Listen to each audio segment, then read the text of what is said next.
Welcome to the Immeasurably More podcast. I'm Jill, and today is a very special episode because we're bringing you voices from the Hunter's Hope Family Symposium, a gathering that has become more like a family reunion. And our dad sitting here with me right now, which I'm going to introduce to you soon, would probably agree. We are here more than 25 years together, some of us, and it's just an incredible time for us to get together. It's a place where families living with rare diseases come together with people who truly understand. We understand the fear, the uncertainty, the heartbreak, and the overwhelming love that comes with caring for a child with a terminal illness or grieving the loss of a child. We laugh together, cry together, pray together, and remind one another that we're all in this together. So today you'll hear from some incredible dads, men whose lives have been forever changed by their children. They'll share honestly about this journey and what it has done to shape their marriages, their lives, challenge them and strengthen their faith, and taught them what it means to keep showing up when life is impossibly hard. Our prayer is that whatever you have today, whatever you're going through, you'll be encouraged by their courage, their honesty, and above all, the faithfulness of God in the midst of suffering and heartbreak. We're so grateful you're here. So we have 6 dads today.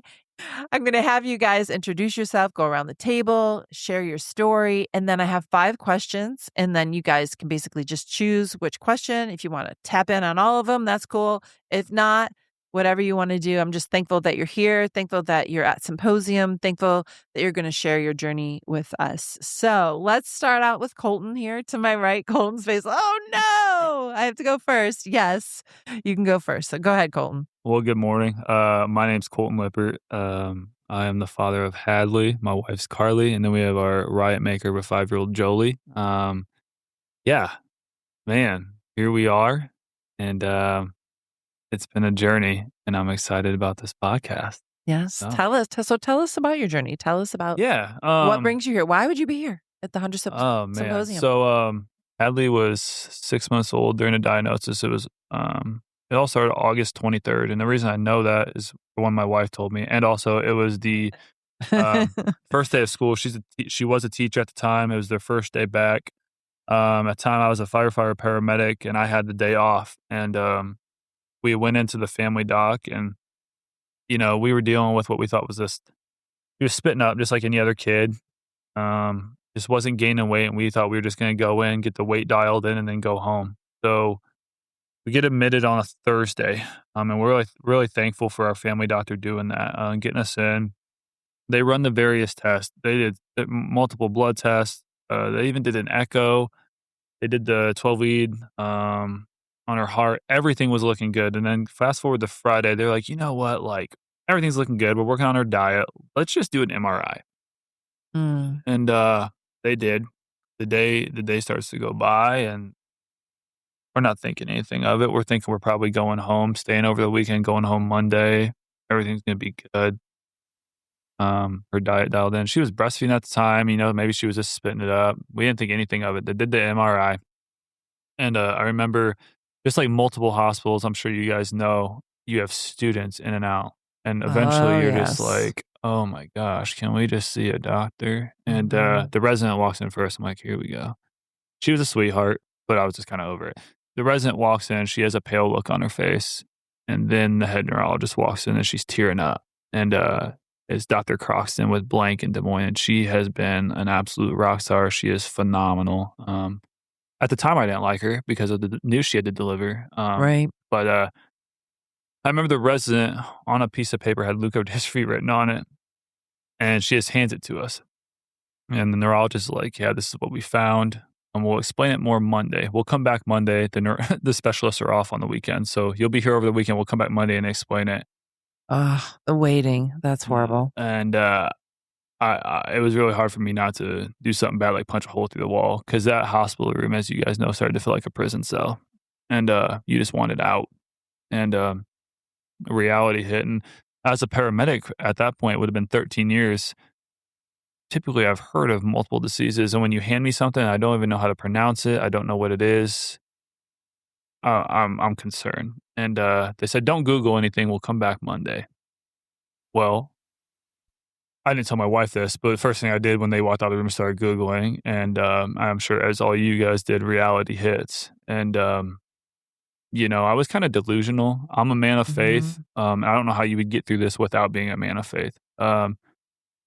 But I was like, "Oh, she's gonna be healed." It's just to be like, just when the girl touches Jesus's robe and she's healed instantly, Mm. I had that vision in my mind. I was like, "It's gonna happen. Like, give it a couple days, we'll be fine." I was that delusional to what was really happening.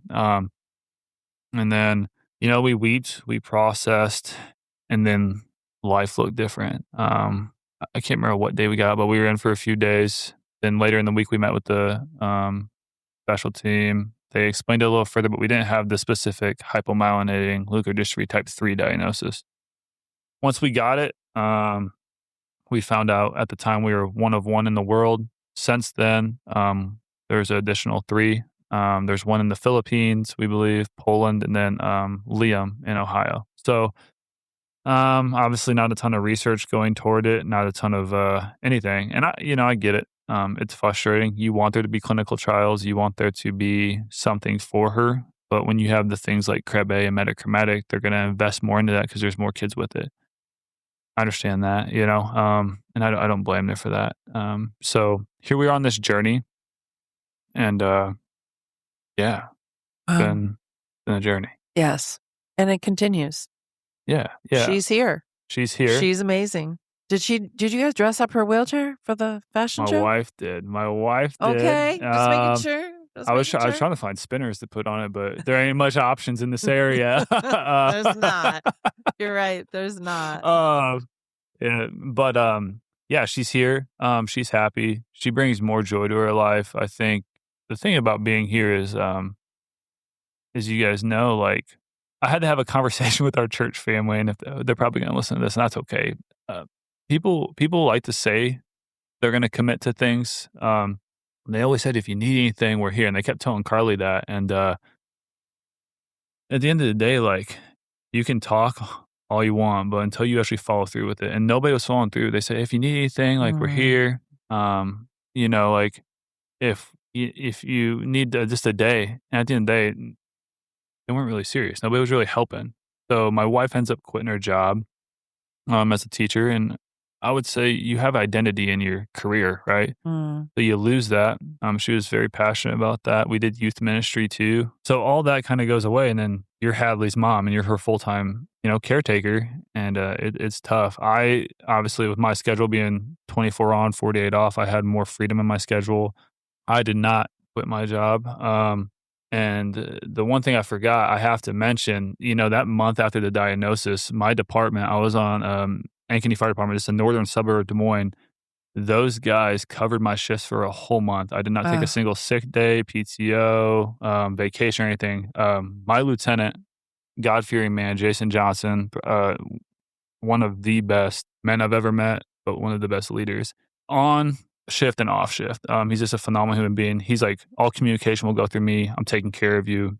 You don't even think about this place. wow. And that was one of the biggest reliefs. So for a whole month, they worked for me, and I was still receiving a paycheck. I wasn't losing any of my time, and even after that month, if there was days where I needed off, they just did it. There was no questions, Wow. and it was huge. But yeah, that's my story in summary. Hi, Jill. Mel Serrano here. When we started our journey, one of the best pieces of advice that we ever had gotten Mm, was the people that you expect to be by your side are going to disappear. yep. And it's going to be that one person you least expect to be by your side. And truer words have never been spoken. Isn't that so true? Jim and I experienced that and we never talked about it, and I'm talking about it right now for the first time. It's just like, they were there for the parties.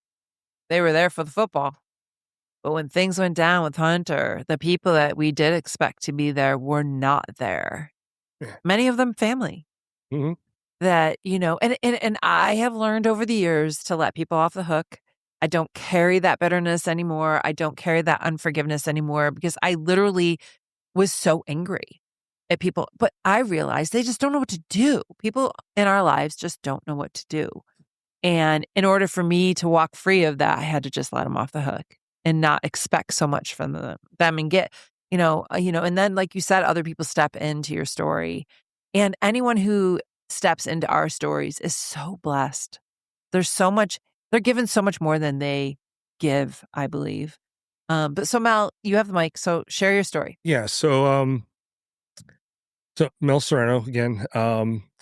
My boys Salvatore and Giovanni, both diagnosed with metachromatic leukodystrophy back in 2009, which seems eons ago.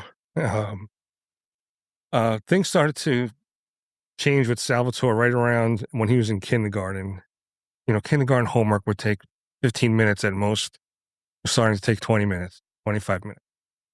Things were just starting to go backwards. He was losing milestones. And just things didn't look right. And school got involved and said, we should evaluate him. And we did the whole thing. And then we trying to figure out what's wrong with him. Psychiatrist, after psychiatrist, getting diagnosed with ADHD and trying all the meds and nothing worked. And finally we were at my parents' house, and Sal was looking at my dad like he had no idea who he was.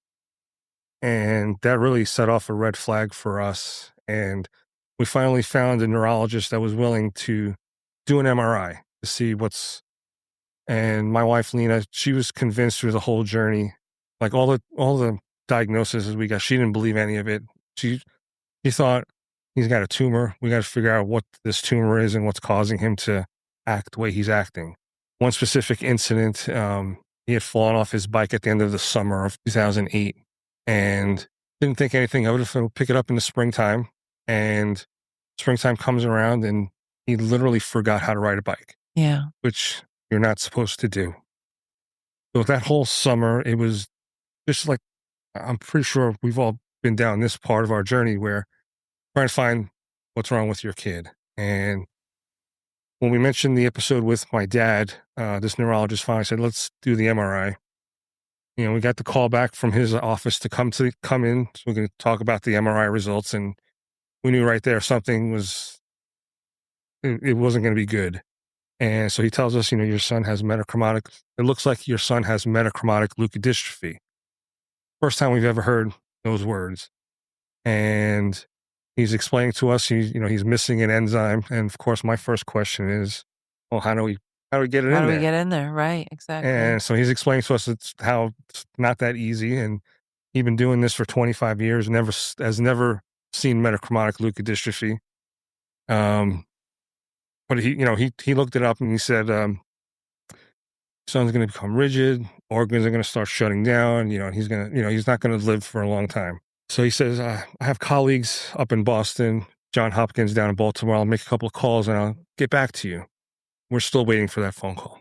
Oh, wow. Yeah. Wow. And how old is Sal? He's amazing. Sal's 23. 23. And this is when he was 6 years old. We were going through all of this. Wow. Handsome man he is. He lights up the room. We love him so much. Yeah, I'll be coming here for a long time too. So moving on, we tell our families what's going on, and they're on the Google. They're finding, we happen to find MLD Foundation, the SIRS. We called them because we're like, what's the next, sir, what do we do? And, he told us, go to Philadelphia with Dr. Wegman, make sure you get an official diagnosis from him, and then we can help you what your options are. And then, we got in touch with Dr. Kurtzberg, and at the time, Giovanni was his first year of life. And we had a birthday party all planned for Giovanni's first birthday. And, we reached out to Dr. Kurtzberg. She finally calls us back. It's a Friday night at 11:30 p.m. She calls us. And she's amazing. And, Lena's like, the North Carolina number. I said, well, that's probably Duke. You better answer the phone. So we answered the phone. And she's like, yeah, you guys need to come down here as soon as you can. And I said, well, we have a birthday party cancel it. And wow. So we never had a birthday party for Giovanni. We went down to Duke, saw Dr. Kurtzberg. We ran all the tests to see if Sal would be eligible for bone marrow transplant. And then at the end of the week, since it was genetics, let's test Giovanni. He's not showing any symptoms. Let's test him. And Dr. Escolar saw both of my boys as well. And she had suggested not to transplant Salvatore since he was too far along. She didn't think it was going to benefit him. But she said, if Giovanni has MLD, transplant him right away because he would have the best outcome, not having any symptoms. And it's, just like anything else, early detection is key. And they did all the blood work for Giovanni, and we left Duke, drove 10 hours back to New Jersey, not knowing if Giovanni had it or not. And the whole time was like, are we going to transplant one kid and not the other one? Like, so like, what are we, Right. It was just a constant, that was the conversation. The 10 hours back to New Jersey was just like, we really didn't know what to do. When I think you've heard Lena and I say that how the boys saved each other. Yes. With Sal having MLD, we were able to test Giovanni, and Giovanni testing positive for MLD kind of saved Sal, because then we ended up transplanting both of them. And even with Dr. Escalaro's recommendation not to do it, we were like, we have to at least take a chance. Amen. Right? You miss 100% of the opportunities you don't take, right? Right. We did both of them, and we're convinced that if we didn't transplant Salvatore, he would definitely not be here today. And that's when you hear her say how both boys saved each other. That's kind of Yes. And how old are they both now? Say that again. I know Sal, you said, and Giovanni is a typical 17-year-old boy, driving us absolutely crazy, and he has his own thoughts of how life should be. Life should be, right? Right. And I wouldn't change a thing with him. Here we are, 17 years on this journey. I would never have thought this would be our life. Jim had always said in our men's meetings, when Hunter was born, I knew he was going to play football. I knew what school he was going to go. I know he knew he had his whole life planned out. Yes, he did. Yes, he did. And I was the same with Salvatore. When Salvatore was born, he wants to play football and baseball. He's going to Miami. He wants to play basketball and soccer. He's going to Chapel Hill, North Carolina. Isn't that amazing how we have these plans and how in an instant everything changes? Yeah. So with Sal's diagnosis, he was just starting to understand sports. Like we would sit there, we would watch the Mets, and he'd see a situation come up, and he'd say, "Hey, I think they should do this." I'm like, "All right, pretty cool." At 6 years old, and he's kind of picking it up, and to have all that taken away. What would you say, Mel, in that same sentence, that you've been given so much more? Oh yeah, yeah. Right. I mean, even as hard and as heartbreaking. Yeah. It's the gift that our children give us back.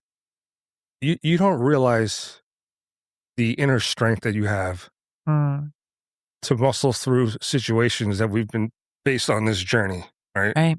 When we first diagnosed, I was mad at everybody, Mm-hmm. I was like, this is not fair. How could this happen to us, Yeah, I struggled a lot at the beginning because I didn't fully grasp how this could happen, Right, right. I don't think any of us. I mean, to me, it was just like, he's missing an enzyme. Let's get it back. And then being told that there was no cure for MLD at the time, right? Now there's, in just in the 15 years, there's been so much good stuff happening with metachromatic. Yes. I think there's a couple of states getting ready to start newborn screening, right? Right. It's amazing. It's how much has progress, and yet it's just so slow, guys. Yeah. Like, it's just so slow. It took us 20 years to get Krabbe on the Rust. With all these newer dads that we've met over the years, we've been coming to Hunter's Hope since 2013. Yes. And when we first came, we were really hesitant to come. That's why it took us so long to finally come. And since day one, we were welcomed with open arms. And you've mentioned family reunion. Yes. We're going to be coming here every year, regardless of. And it wouldn't be the same if you didn't, even with your Miami Dolphin hat and all. He's a huge Miami Dolphin fan, and so you can imagine what that's like for us. And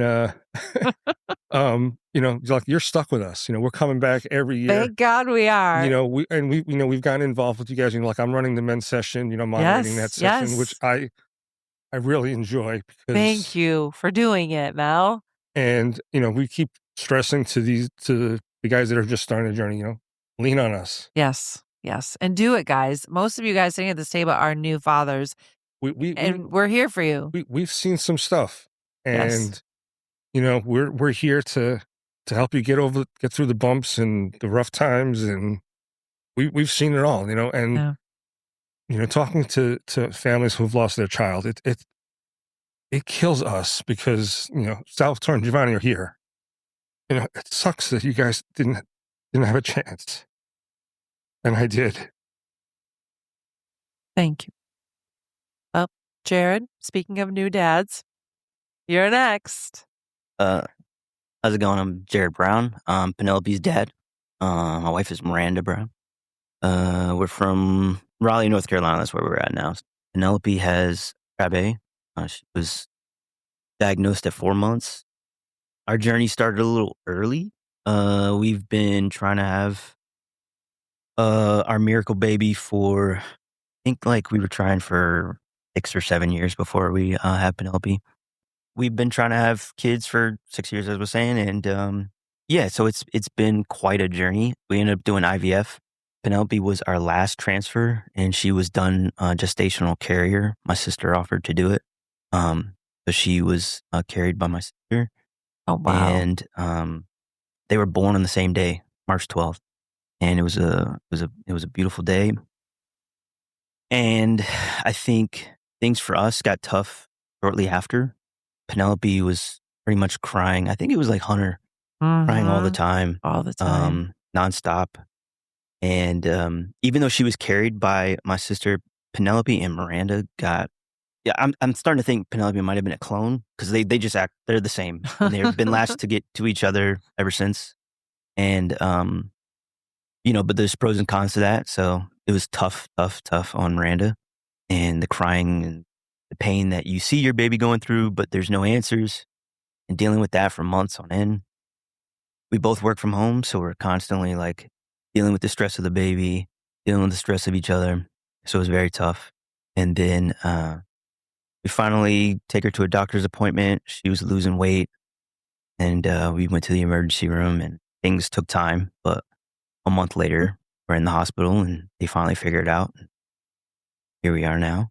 Miranda found Hunter's hope, and I'm glad she did. I had been 0-2 about not coming here, but she's convinced me both times. The first time, I think it was just like not wanting to face this. Denial is a real thing, Mhm. and yeah, like I just being here, not knowing what I was coming into. It was very tough. But when I got here, it was great, and meeting everyone was great. Seeing Penelope be treated like another kid and loved on by the other kids, and I really have a soft spot for a lot of you guys' children. Just because like how you guys, they'll just come up and Penelope looks cute, or just put stickers on her. She came back and had tattoos on her leg, and I'm like, where did this come from? So, I appreciate it. And it's just like, the things we have to do, give it, making sure she has her oxygen or suctioning. No one's stopping staring. Like, some people might beat you to the oxygen. So it's Right? like, I can really appreciate that. Second time around, I was like, man, do I want to cry every day when I get back up there? But I'm glad I did. There is a connection that I have with these guys that I don't get anywhere else. Yes. Even talking about just losing people and people not knowing how. I mean, I experienced that heavily with my family. My sister who carried Penelope couldn't deal with the pain of what was going on. They don't know how to support. And that's a tough thing to face. So, I am early in the Krabbe game, trying to figure out how this works and how to move forward with it. Penelope's around the time frame that they've given. They said she would live at only 2. She's at 2.5 now. So at this point, I'm just appreciating every day that I have with her. Yes. And just kind of like watching the other fathers kind of taking it day by day and how to learn how to make these special moments. Because you kind of get real protective too. We got real Mhm. like, well, we don't take her nowhere because we don't want nobody touching her and getting her sick. And that can also get you holed up in the house. And I was like that with Hunter. yeah, I was. yeah. I was so protective, and sometimes I look back, I don't regret anything, but my mom was like, "Oh no, he's going to the zoo. He wanted to go to the grocery store to see like the produce section, But I thought that way too. I don't want him to get anything, and And then you said how Penelope is around that age that they tell you, and of course, they told us the same, but Hunter lived to be 8.5, and we have testimony after testimony here at Symposium of children that live so much longer, and so I look forward to seeing Penelope for years. Yeah. She's and beautiful. She's doing good. She is. She's looking like mama. Looks just like her mama. But, it's been cool too. Like we met Wyatt and Caitlin, and their son Wade, and Penelope, that's her homie. And we were able to go to Disney World together. And that was a blessing to just have a nice family friend trip where she can have a relationship and go and do things. Just some normalcy. Well, speaking of Wyatt, Wade, Wyatt? Hi, my name is Wyatt Trinidad. I am the dad of Wade, and my wife's name is Caitlin Trinidad, which you should be hearing on a different episode here in a bit. Our journey started right from the start. Women are very weird. Like they could pick up on things right away with kids. That's called mother's intuition. And that it is a real thing because right when Wade was born, he didn't cry, but breathing, everything was fine. We noticed like he had trouble latching. He had trouble latching, and then while he was like laying on the table or the little crib thing, he started leg tremors that the doctor said was normal. But Caitlin was real quick, be like, that is what he was doing in my stomach. Like little buddy was trying to dig out, and because it was super quick. Like I kind of know what tremors looks like, but it was like fast pace. Like he was about to like take off like Sonic the Hedgehog, like to take off running. We stayed an extra few days. We went home. And still trouble eating. So first thing they said, go to a dentist and lip and tongue tie. That was the first thing we got. Oh, wow. So we got the surgery where they burned whatever part of the lip and then burned under the tongue. So I had trouble eating. We got therapists. We got all that stuff. Fast forwarding through that, our pediatrician gave us a quote, which stuck with me real. Initially, we're looking for zebras, not unicorns. So that's why the lip and tongue tie was the first thing. Okay, now let's get speech. Let's get speech involved. So to help with the feeding. Okay, he's hitting milestones, but they're looking a little rough. So let's get PTOT. And so we did that for 6 months.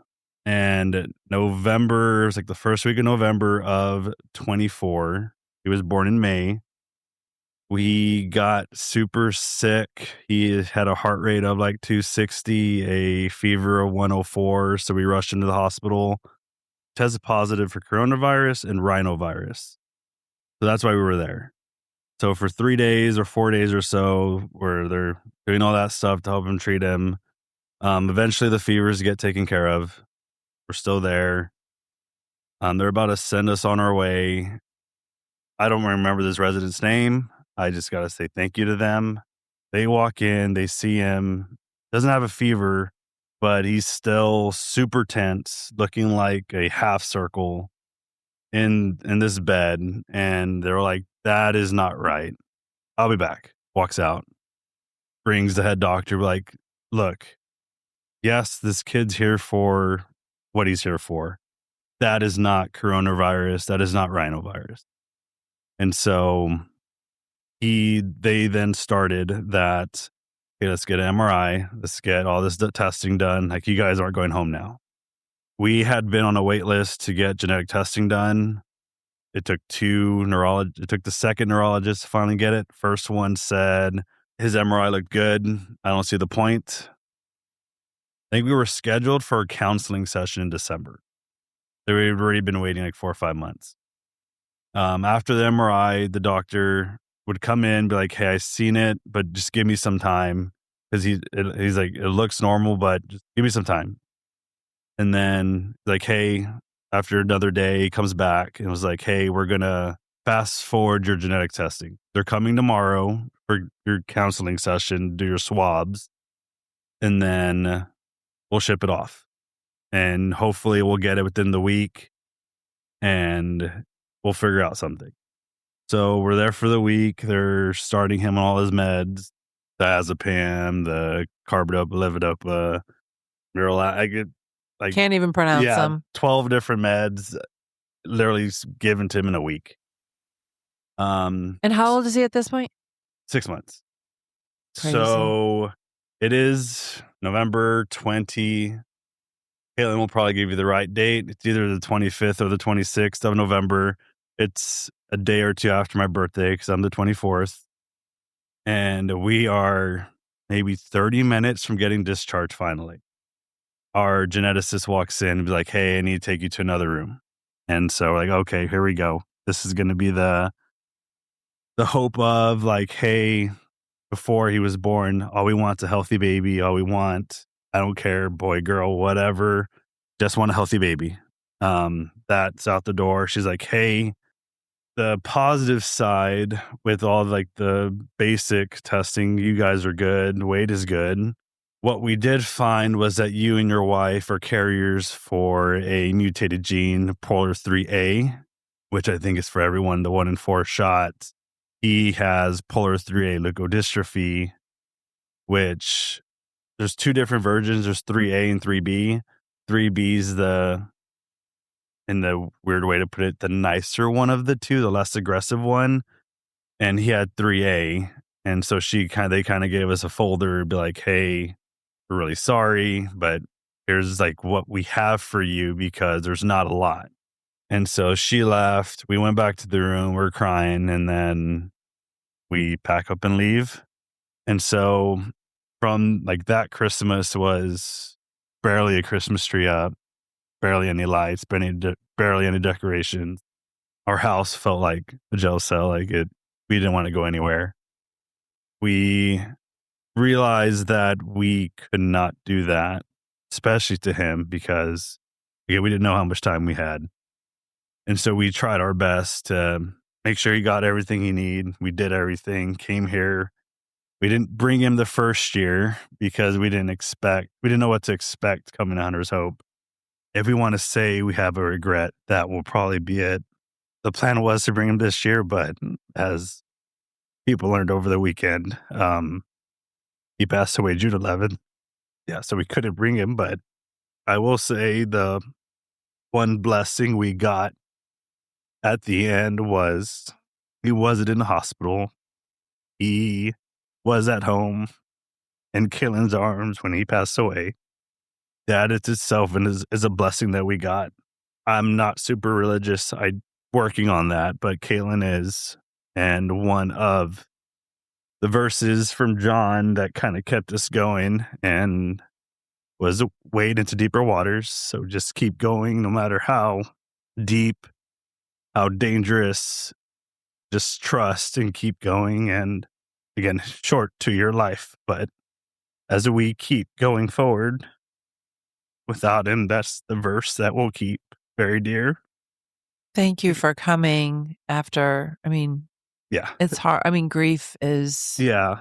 the ebb and flow and the foreverness of it, so to speak. It's with you always.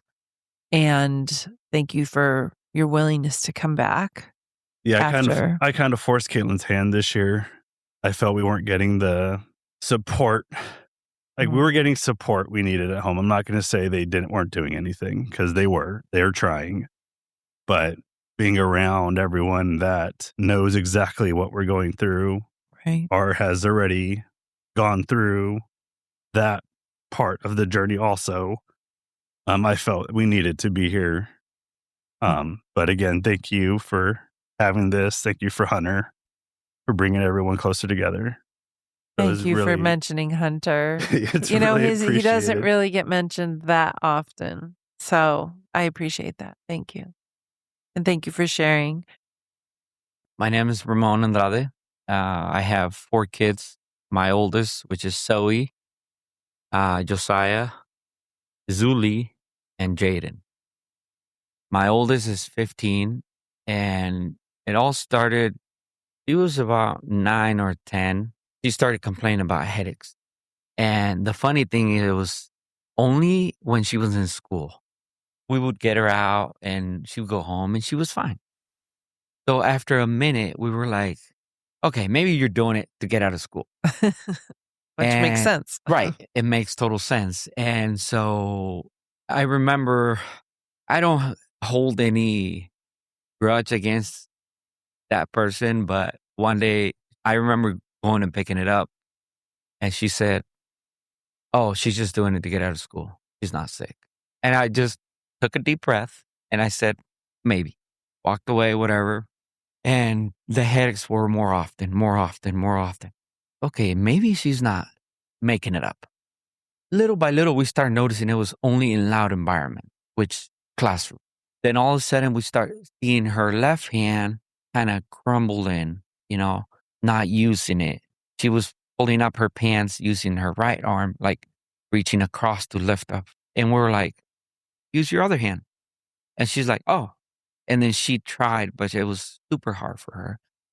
So then we started getting worried because of the hand. And I was like, okay, something's definitely going on. Obviously, there was numbers of things they had to be done before they had to, do anything. Fast forward to, because they had to do a muscle test. That's what they call it, to make sure it was nothing in the muscles. That came back fine.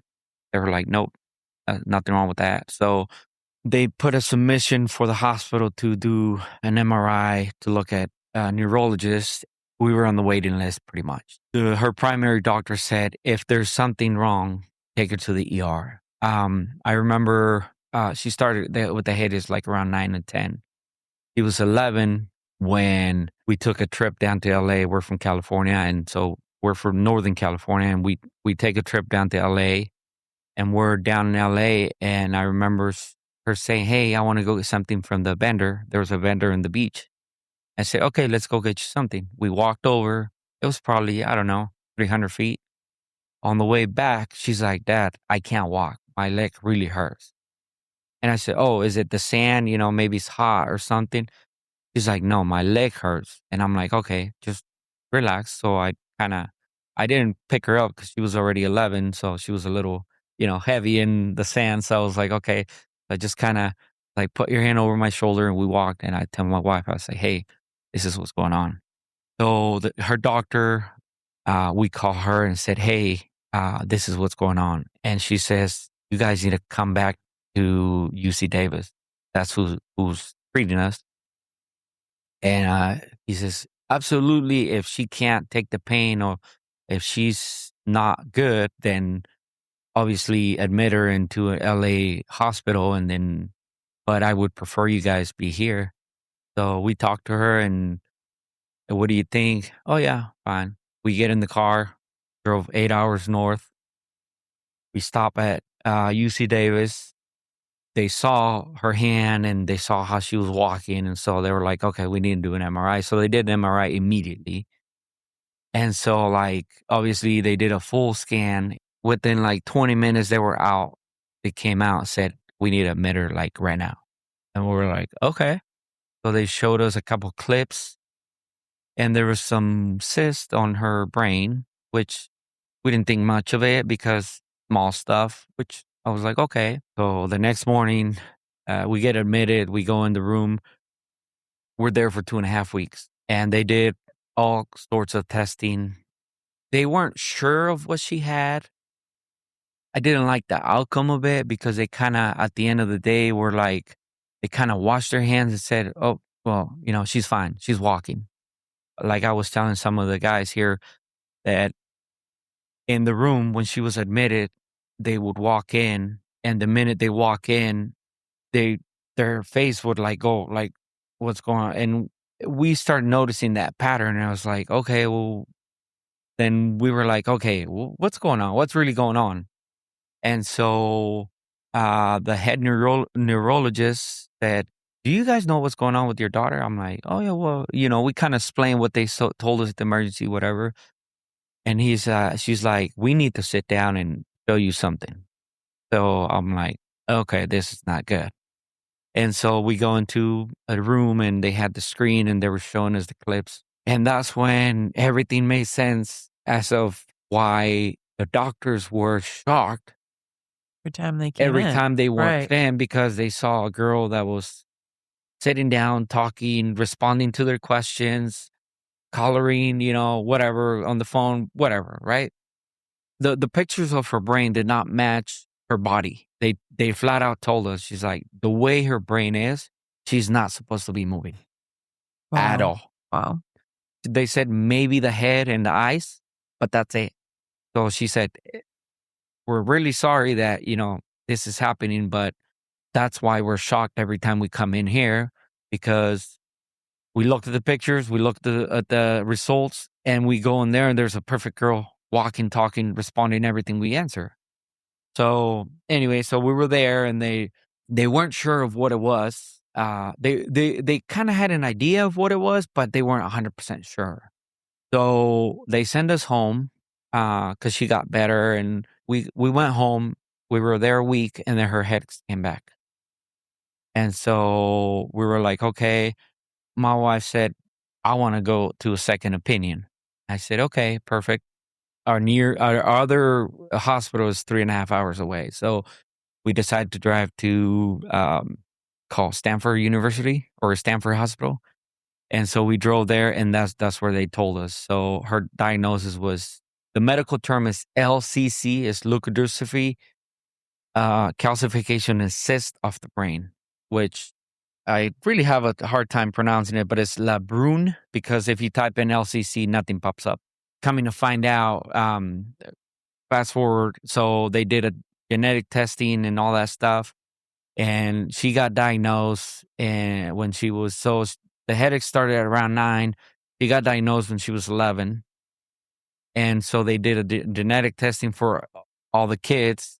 My baby right now that is 2, he was in the womb. So we skipped that one and we did the other one. And they were like, oh, it's only 1 in 4 kids. So there's very low chance your other kids have it. And we got the jackpot because our son had it too, or has it. Sorry. He has it also. Luckily with him, because of all the testing that they did to my daughter, which he went through hell, they found out with my son, and by the time they found out with my son, my daughter was already getting treated. We found a medicine that it's working. It's not fixing the problem, but it's stopping the progress. It's slowing the progress. So that's a positive side of it. Yes, right? absolutely. Every question that I ask, I've asked all kinds of sorts of questions to doctors, and is she going to be okay? Is she going to live like this the rest of her life? Is she going to die? Everything is, we don't know. Right. Because like most cases, it's a rare case, like 100 worldwide. We're the only ones in California. And then my son is the first that was detected through a sibling. So there's really nothing. So how they explain to us is like, we're going to pick a bucket with medicine and we're going to try it. And if it works, good. If not, we'll jump to the next bucket. When they said that to me, I wanted to punch somebody. Obviously, I was like, okay, I need to come down. And I'm like, because at that time, they were like, my kids are just some medicine trial, pretty much, Right. But thank God the medicine worked. The Yes. medicine worked. And for the most part, my son, you can't see nothing. Like if you see him, he's a normal kid. So he's blessed to be, doesn't have any physical Ailments or issues. Yeah. Yeah. So on the other hand, my daughter, she, her left side is weak. She gets to a point where she gets tired. She has OT, PT every week. And my wife, bless her heart, she takes care of all that. And, I go out and work, and I say I go out and work, but like somebody said, maybe I'm selfish and I want to get away from it, Till this day, their medicine's been working, and I'm blessed for that, Yes. because like I said, my daughter and my son are able to do their own thing, and the best part is they're able to communicate with us and say, oh, this is happening. I feel this. So it's a blessing on that end. But then again, we have to live day by day. We don't know if there's going to be a tomorrow. Well, and even as you're saying that, none of us do, Right? don't we? I mean, our kids are a reminder to take every day one day at a time and to appreciate that day for what it is. Yeah. Thank you so much, Ramon. And all of you guys are amazing fathers. And I absolutely know and believe that you are learning and growing and becoming even more incredible dads and men through watching the other fathers and through watching the moms and to those siblings. The siblings are just incredible people. We have so much to learn. Let us never, ever think that we've reached the end of what we can learn through our experience, because I think it's a lifelong learning journey. On to Chris. Chris, can you share your story with us? Yeah, thanks. My name's Chris Lavdis. We're from Cleveland, Ohio. I'm father of Zoe, the other Zoe that's here. Yes. Zoe We with got a two Y, Zoes. the baby Zoe. Yes. And I just wanted to say, like, thanks to all these guys for sharing your guys' stories multiple times. You know, in the men's group, they're great. It was something I got to experience last year for the first time, and it was like the best part of the trip, I think. And then this year, same thing. You guys allowed me to break down yesterday, and I apologize for it. You Don't know, ever and apologize. that's Why do what they guys said. think they can't cry? Get over it. Yeah, no, really, You can cry. really, that's what it feels like. Yeah. But no, they're great. Our story's a little bit different than everybody else's. Zoe was, Kayla actually tested positive for crab and the newborn screening in Ohio. So we had an idea going into it, but all the doctors pretty much told us that the odds of me being a carrier as well, and then still, only a 25% chance that she would be positive. So we didn't do any testing while she was pregnant because we were going to have her regardless. When she's born, she was actually born 32 and 5. She was a couple months premature. They had her in the NICU right away. She was like 4 pounds, 14 ounces. So they were just trying to put some weight on her, get her eating. And she was actually doing really great with that and making strides. So she was going to get out of the NICU. And then the lab coats walked in, like most of you guys are used to seeing. And they bring their mood with them. I mean, they've got something bad to say. So, they break the news to us. But the alarming thing was like the cytosine levels. They were 228 was her first one, which is like off the charts. I mean, they talk about sort of 10 being the number, and her first one was 200. So we ask what that means, and what the life expectancy is, because they tell us there's no cure for it, and they tell us that it's 2 years. Some of you other guys know and what that's like to get that news. So as parents, you just want to solve it. You want to fix whatever you can. So they gave us the option that she was a candidate for transplant because they caught it so early. And if they could get the transplant done before 30 days of life, they said that she had the best odds at everything. So as parents, that's what we chose. We chose to go the transplant route to extend her life or give her the best life that we could. And she went through about 13 days of chemo. I think it was 12 or 13 days. They stretched it out because she was so little. And they got the transplant done at 36 days. So That's almost at the 30-day window. Amazing that they can even do that. Yeah. Transplant was, obviously, they don't tell you everything that can go wrong. And things do go wrong during transplant, but I wouldn't change it, because I honestly feel if we didn't get it, she wouldn't be here today. Super grateful.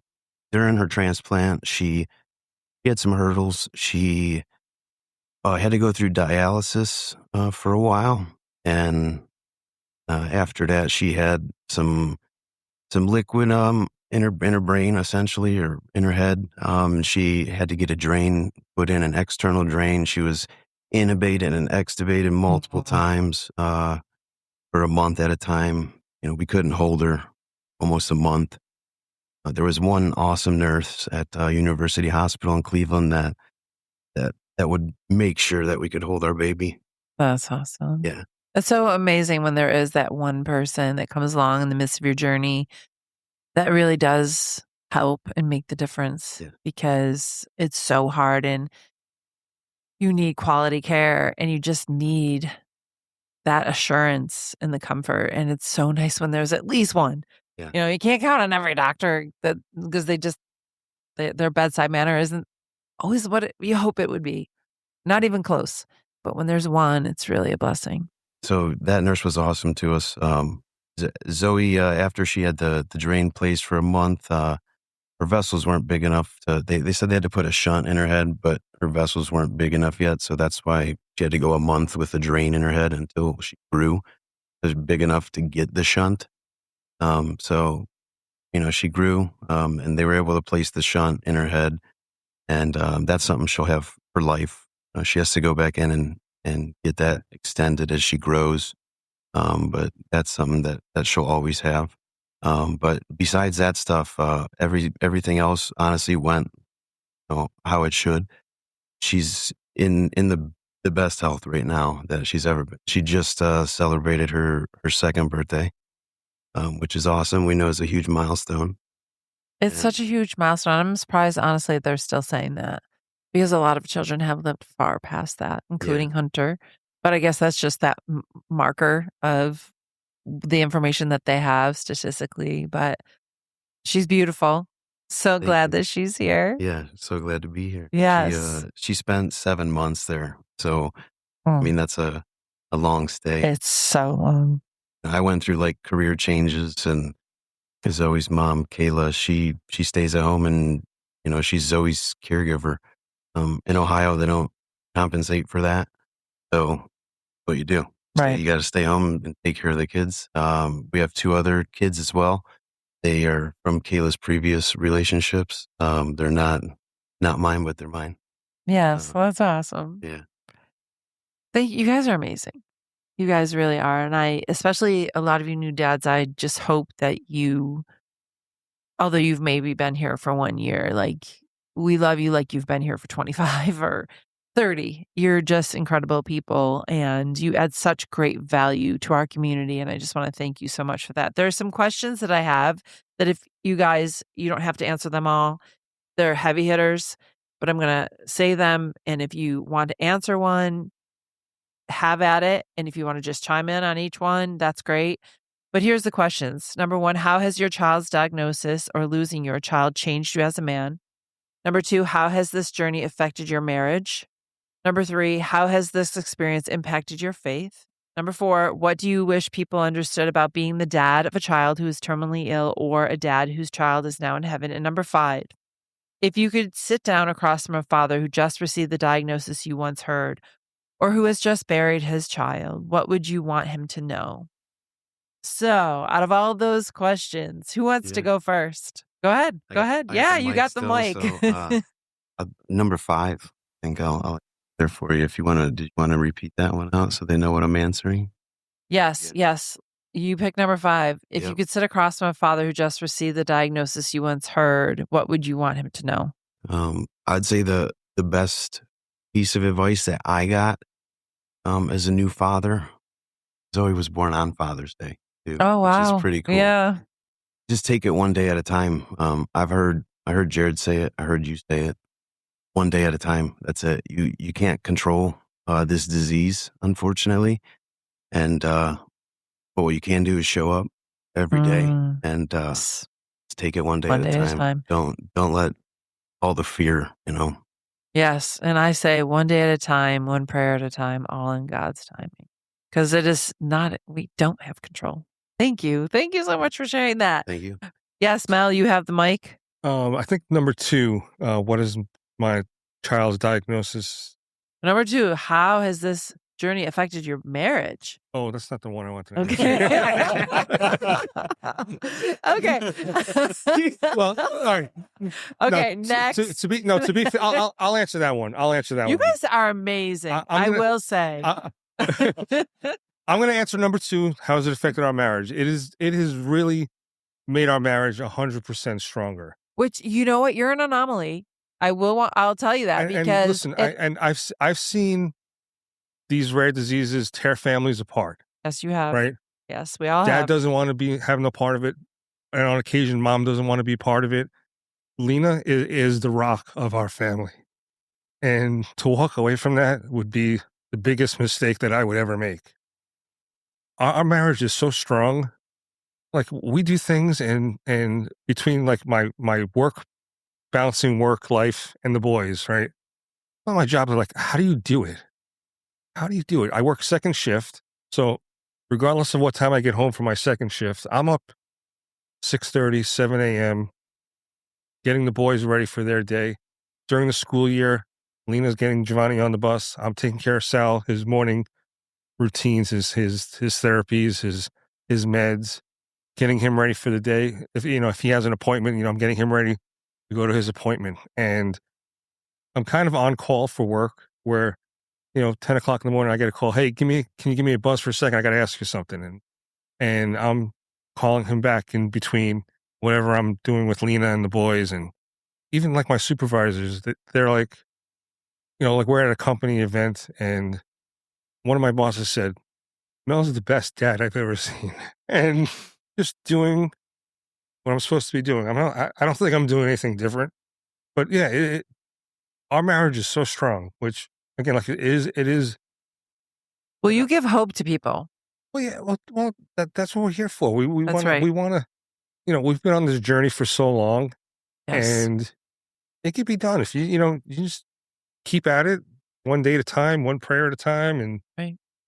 People and- look at our marriage too, and they're like, "How in the world?" And it's only by the grace of God, and it is one day at a time, one prayer at a time. and we try not to plan too far ahead, but like we take the boys on vacation, and we've got a couple of vacations lined up for later on in the year, and looking forward to it. Yes. So, what was the question you were originally going to ask? Though? How- I just have that. I had to know. How has the diagnosis changed me as a You man? as a man. Yes, that's a great question. Yeah, like I mentioned, like I found an inner strength that I never knew that I had. Right. Like growing up, like people have said, "Oh, when you have kids, you're going to be a great dad," because I was very athletic growing up, and I played a lot of sports, and like, oh, you can have your kids are all going to be athletic, and they're going to be superstars and whatever, and of course, never panned out, but They're superstars in other ways. yeah, Big absolutely, time, absolutely, right? absolutely, And I know you know, right? absolutely, and we take him to Disney. We've taken him to Disney several times. As wonderful as Disney makes it for handicapped people, it's a lot of work to get through those parks with a handicapped child. Like with Sal, do I want to put him on that ride that I got to take him out of his wheelchair, hold him Oh, for the yeah. ride, or do we strictly find a ride that he can stay in his wheelchair? And where Giovanni, he's the thrill seeker. He wants to go on. He wants to flip upside down. Of course he does. Of course he does. But it made me realize, the strength that I have to get all these things done. If it wasn't for what we're going through, I have no idea what kind of dad I would have been. Would I have been the tough dad that, wanted my kid to succeed at sports? And if he didn't, what kind, would I be disappointed in him or something? Yeah. Who knows? I have no idea. But Well, you're an amazing dad. What I've turned into is I would never have imagined what I'm doing with my boys. That's awesome. All right, guys. Oh. You got the mic. Whoever has the mic. I'm a. Which one are you going to answer? It's Ramon again. I'm gonna pitch in into Mel's last question. The marriage one? No. Oh. Well, I can say that too. I'm not afraid. I mean, the marriage thing it's like everything. It's up and down. We have problems and like every relationship, and we managed to get through. And we're living day by day on that part. The marriage thing, it's a day by day thing. Yes. Because And it always is. Even Yeah. even if you didn't have this, right, let us not forget, marriage is a day by day thing. right. Even if we didn't have all that we carry every day. So you were going to answer which question? The third one, how to change me. Like Yes. Mel said, you always look at your kids and you want to have in a bubble where nothing happens and stuff like that. So it's like when they tell you something like that, it's like shocking to know what's going to happen in the future. What's going to be of him or her, whatever. So like he said, you find strength that you don't even know that you had. I was recently laid off my job, my 9 to 5, as I call it. I've been there for 7 years. Um, and things turned kind of sideways and I was laid off, which, not a big deal, but I'm thankful because I haven't stopped working. I've been doing things on my own now. And so it's been grateful, that even though, because for a minute it did tear me apart that I was the only one working. My wife, obviously, she has to take care of the kids. On top of that, we have the other three, we have the 2 that are sick, and then we have the other 2 that are, they're adorable, but 4-year-old girl, golly, that middle child, she's something else. So, I give all the props to my wife because she's an amazing woman and she handles them every day.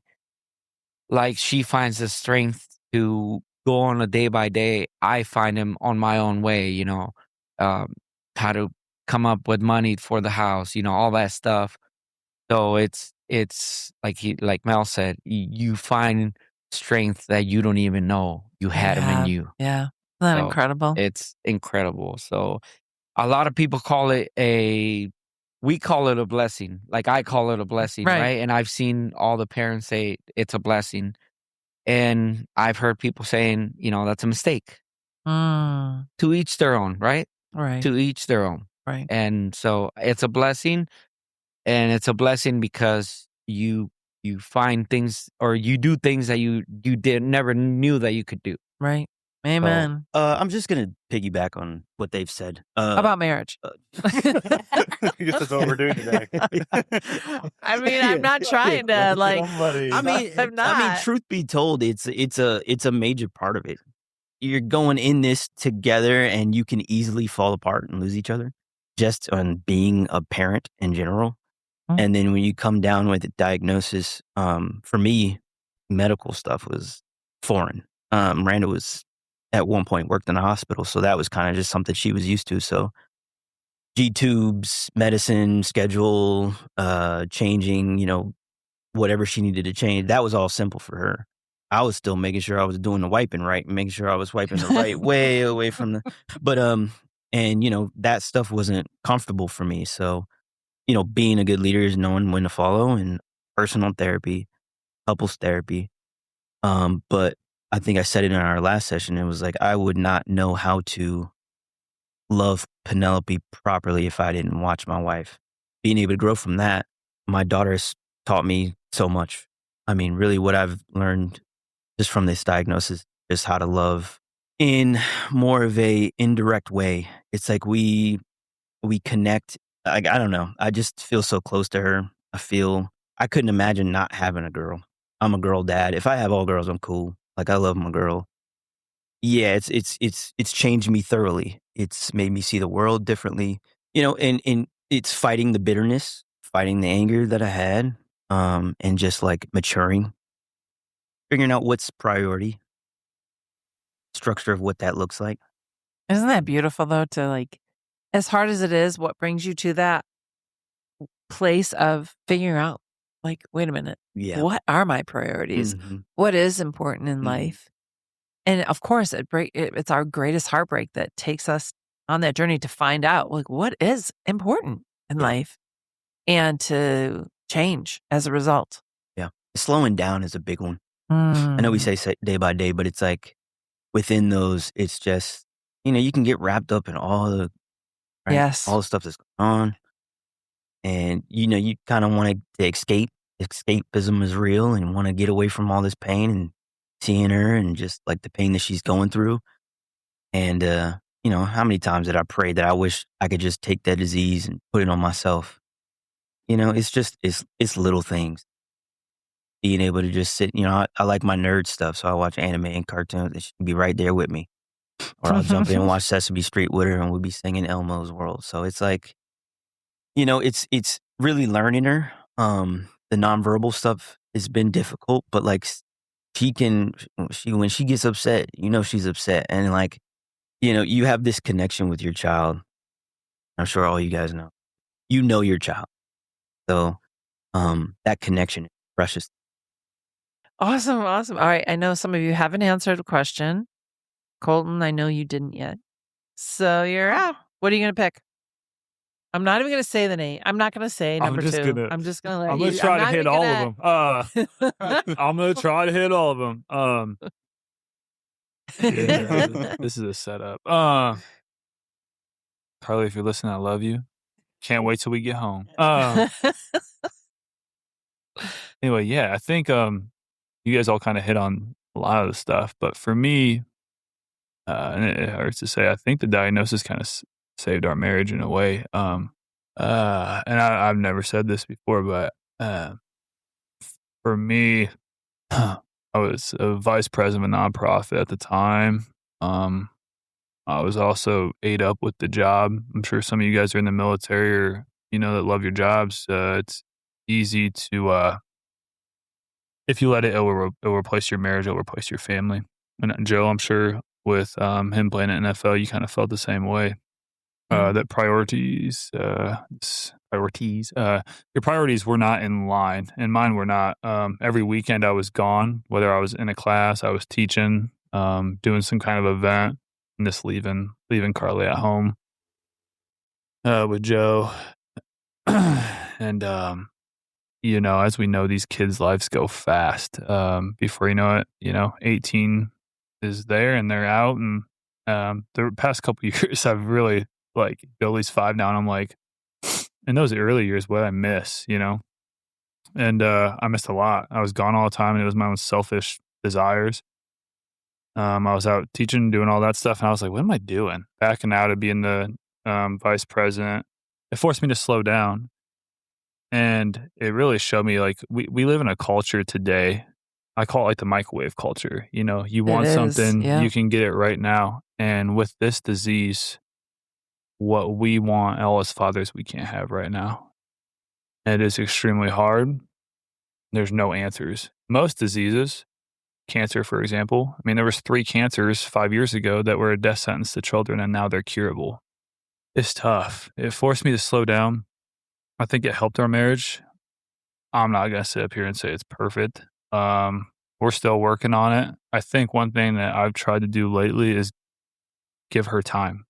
She plays sand volleyball, so she gets that one day out of the week where she's playing and she's gone. She doesn't have anything to worry about other than sand volleyball.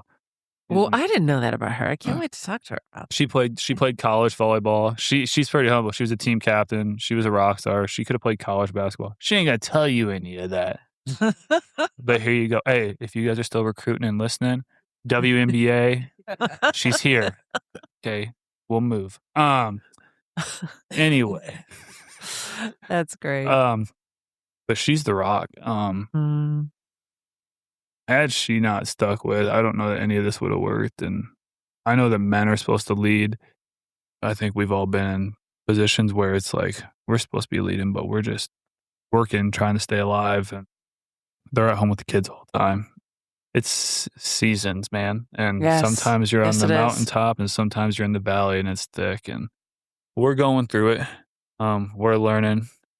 And we just appreciate you guys doing this. It means the world.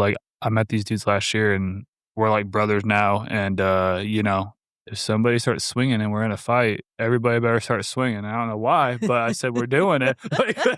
You're doing it together. Some kid dunked my daughter's head under the pool last night. And I was like, I had 2 of the dads with me and they're like, who we getting? I was like, hey, I'm over here like, let me check myself real quick.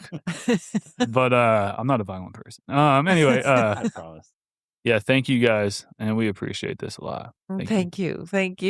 Who hasn't shared yet? Darn, okay. Wyatt. Yeah, do you think I guess, hi, it's Wyatt again. I guess since everyone answered number 2, I'll start with number 2. I'm so proud of you. Look at that, taking the right, bull by the horns.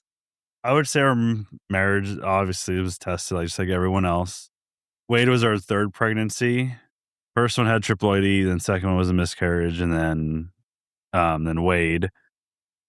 All the dreams being thrown out the window after seeing everything wrong. So it turned into we were balancing being married and being caregivers. And so we've talked about it a few times. I said in my head, I think we have. So like we've lost our identities of like who we were, and I brought this up with the dads yesterday. Like our focus was weighed for 2 years. Like we've had nurses, doctor's appointments, got a van, got like everything was the focus was that. So our identity was that. Him passing away in June, or in my head, it was like going back to normal because what we lived was not normal. It is not the norm. It's not common. Right. Wow. But Wow. one of the Yeah. dads yesterday told me, he was like, no, it's not. That is not the normal you should be seeking. It's finding a new normal Right. that we need to make. And we've been together for like 9 years, married for 4. Better get that right. I'm pretty sure. I'm pretty positive that's right, because I think 5 is next year. So married for 4, like we really hadn't been by ourselves. And then obviously with Wade, we had nurses, we had parents, his grandparents, always trying to be around, and never. Now we're by ourselves. The house is silent. The machines are gone. The hum from the constant oxygen concentrator is gone. And now it's like past month has just been sitting and in quiet. And I know that's going to be a hard challenge because she was, like everyone said, the women, she was the rock. I had no clue what the heck was going on. I was an only child, so I hadn't even been around a baby. My youngest cousin, the age difference is like 16 years. So I did not know what to do. Even if he was a normal baby, that would have been hard for me. Right.